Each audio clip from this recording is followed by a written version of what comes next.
Insight Strategic Media, helping to find a solution.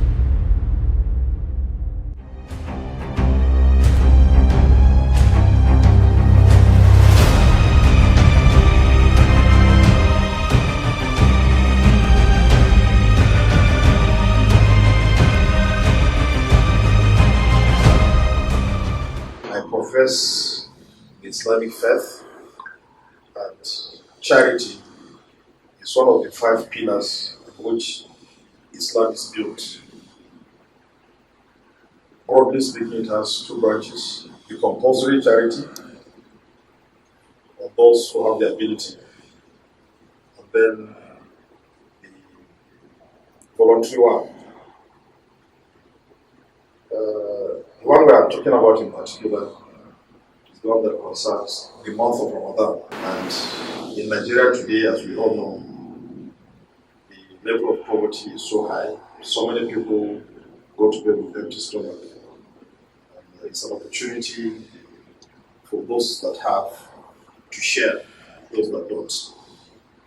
So, where I'm residing, it's an estate here in Abuja.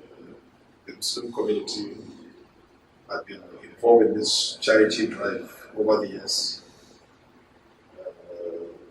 Most times I happen to spend Ramadan elsewhere. But this year that I want to spend Ramadan here I've seen it as an opportunity to participate in an organized charity drive to help those communities around us who cannot afford to feed themselves.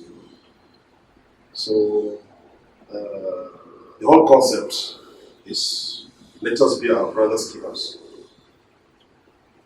And every human being or any biological entity that stays with empty stomach, everybody knows the severity of the hunger pangs. So you imagine the happiness you drive in being a source of removing those hunger pangs for your fellow brothers and sisters. So to that end, apart from being a religious exercise, one is having that individual satisfaction of assisting to remove hunger from fellow human beings. And let me quickly add, despite the fact that I've said this, we are doing this in a religious group, it is about humanity.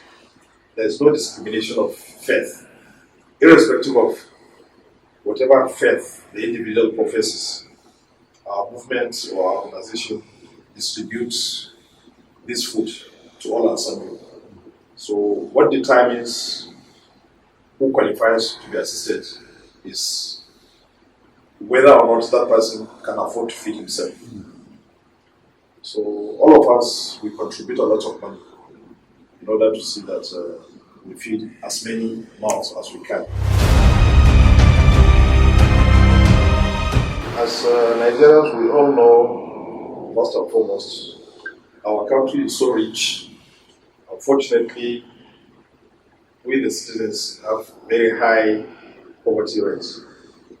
And to that extent, not only in Abuja, most of us came into Abuja, we are not Abuja indigenous. So even back at home, we are involved over the years in quite a number of activities to assist those who are less privileged, both our blood relations, our neighbors, and other community members. For instance, back home, we identify families that have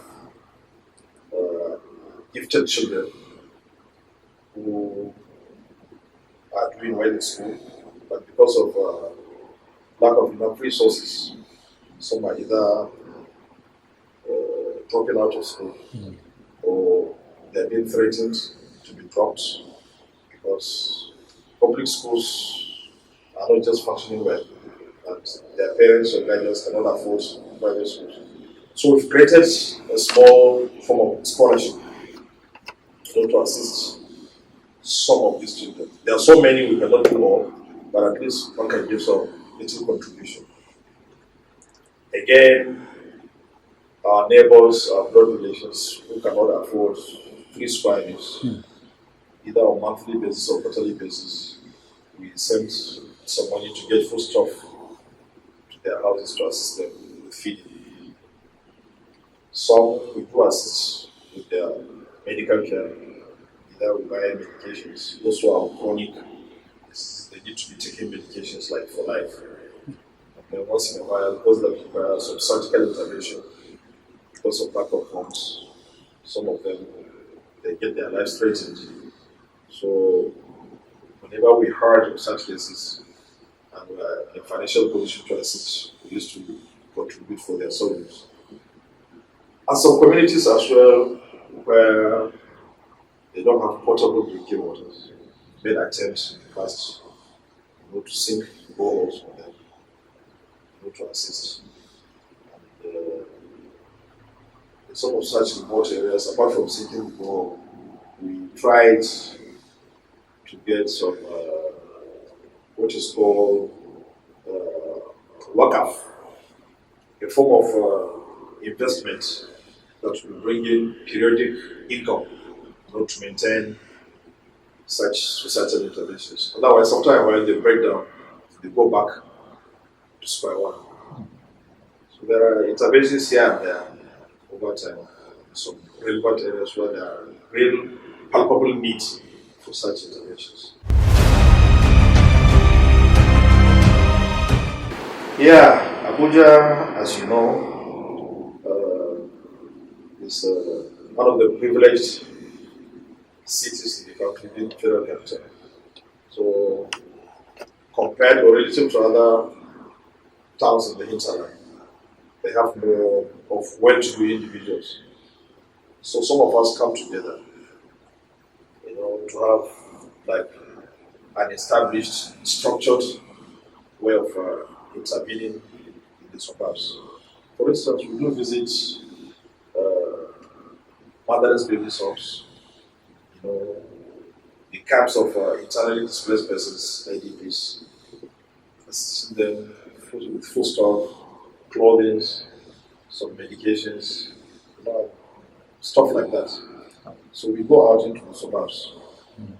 Yes. We feel it's a responsibility of us. It has nothing to do with the government. So both as a group of people that profess the Islamic faith, and also above all as human beings, we have that human feeling. Some of us, by providence, are fortunate not to be able to take care of themselves. So we feel duty bound to do the little that we can. We need government to do its own bit. After all, apart from securing the life and property of the citizens, ensuring that the welfare of citizens is taken care of is part of the governmental responsibility. So we don't want to compose into government affairs. It's a private arrangement, a private initiative. Well, we are hopeful. You might have seen a number of estates are springing around us. So we are expected to liaise, and network with other colleagues around us with the view of enhancing the capital base, our capital base, so that we'll be able to do more or intervene at higher level.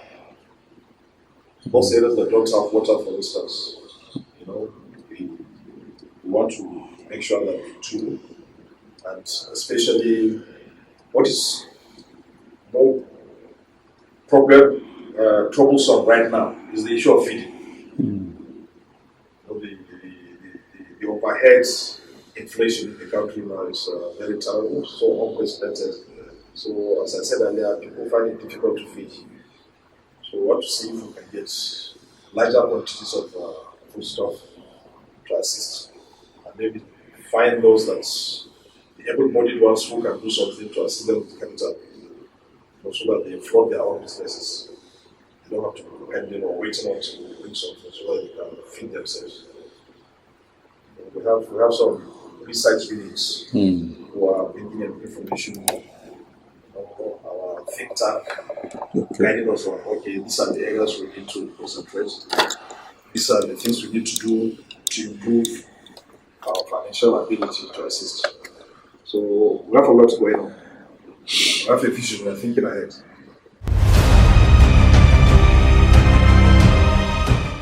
Education, as you know, is what improves the quality of a human being. You need to know what you're doing. You need to know your purpose on earth. So, once you're educated person, that person educates so many more, and then the whole society will be better off for it. So we have our focus on that. We have a small unit that is gathering data for us, the kids on the street around us. We're trying to get some information about them, where they stay, where they live, some information about their parents. And as I said a couple of minutes ago, we're trying to improve our capital base. So we have to focus on intervening in the education sector. Yes, we have been interactive, trying to encourage and sell out the idea. It seems to us as if, apart from one other estate that is bigger than us, the other estates don't seem to be doing much.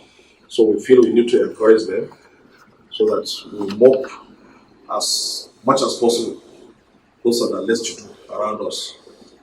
Apart from making them happier, it's going to be for our own good as well, for the security of the surrounding. When you leave people, idle, they start thinking of how to survive, and they're easy to go into crimes. So we're mobilizing our other sister estates around to see the need to either participate as estates or to liaise with us, so that we can have a bigger, organization with a bigger, stronger capital base to execute most of these wonderful projects.